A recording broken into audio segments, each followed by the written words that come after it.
তো গাইছ আজি টাউনলৈ মাৰ লগত ওলাই আহিলোঁ। সৰু সুৰা বজাৰ কেইটামান আছিলে। মায়ে ক'লে বহিচোন, মই সেইকাৰণে লগতে ওলাই আহিলোঁ। পূজা বজাৰ নহয় কিন্তু দেই। টেম্পুৰ পৰা নামিয়ে দেখিলোঁ ইমান ভিৰ, তাতে পূজাৰো আহি আছে। মানুহ অথনিৰ পৰা পাৰ হ'বলৈ ৰখি আছে চাওকচোন। আহি থাকোঁতে টাউনত বৰমাহঁতকো লগ পালোঁ। বজাৰ কৰিবলৈ বুলি গড়ালি পিনে সোমালোঁ।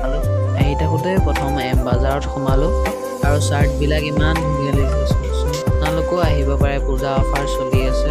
ইয়াৰ এটাকে কিনিম বুলি ভাবিছিলোঁ কিন্তু হাতত পইচাই নাই। দামটো 1899 টকা। পাৰফিউম এটাও কিনিম বুলি ভাবিছিলোঁ, মায়ে ক'লে ঘৰত আছে বৈ।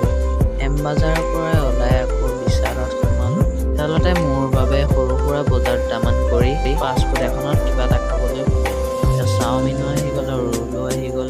খাই লৈ ঘৰলৈ উভতি আহিলোঁ আৰু এয়া টেম্পুৰ পৰা নামি ঘৰ পালোহি। আজিলৈ ভিডিঅ'টো ইমানে আছিলে, আকৌ নেক্সট ভিডিঅ'ত লগ পাম।